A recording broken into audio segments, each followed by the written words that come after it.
embarrassed Khalid. Khalid found himself walking on a way leading to nothing but loss.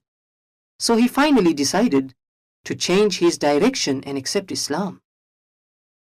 Khalid narrated his story of turning to Islam in a very truthful way. He said, "When Allah blessed me with His mercy, I felt the sense of Islam go deep in my heart. I had fought all that time against Islam, but never was satisfied with the cause for which I was struggling. When the Prophet ﷺ and his companions intended to visit Mecca, I gathered a group of horsemen and met them at Al-Hudaybiyah. I tried to create a problem in order to fight them, but in vain.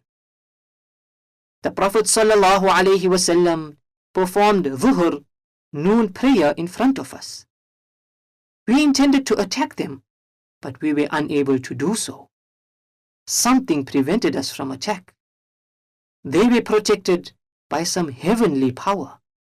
The Prophet ﷺ performed Asr, afternoon prayer, and again we intended to attack them, but again in vain. I finally knew that there was no way to reach them, so we left them alone. The Prophet ﷺ reached an agreement with the Quraysh. I asked myself where to go after all this progress of Islam.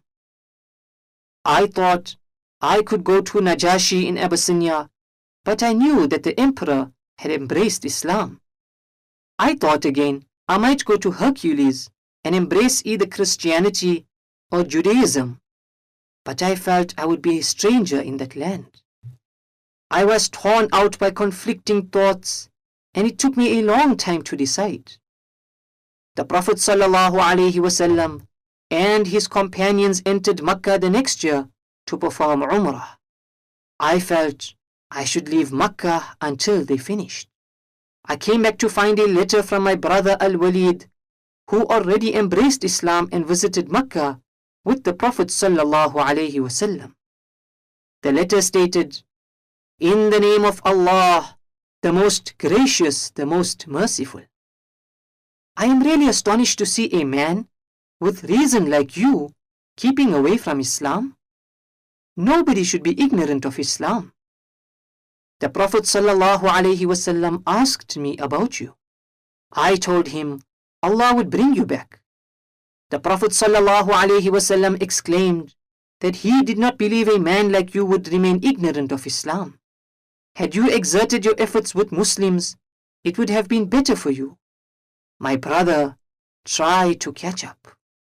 When I read the letter, I quickly left to Al-Madinah. I was so happy to know that the Prophet ﷺ had asked about me. Many times did I dream of myself in a deserted land, but leaving to a green and broad land. I finally decided to embrace Islam. I thought it would be better to have a companion. I met Safwan bin Umayyah and asked him to leave with me to the Prophet ﷺ. I told him that nothing would avail but to embrace Islam. Safwan strongly refused to accompany me. I met Ikrama bin Abi Jahl and asked him to accompany me to Al-Madinah, but he refused. I met Uthman bin Talha and asked him to go with me to Al-Madinah, and he accepted to embrace Islam. On the way to Al-Madinah, we met Amr ibn al-As. I asked him about his direction. He confirmed that he was going to embrace Islam. We entered Al-Madinah, met the Prophet ﷺ, and embraced Islam. I asked him to pray to Allah to forgive me for my past history against Islam. Since that day, Khalid radiyallahu an became a true soldier of Islam. He strictly observed the teachings of Islam and was always ready to defend it.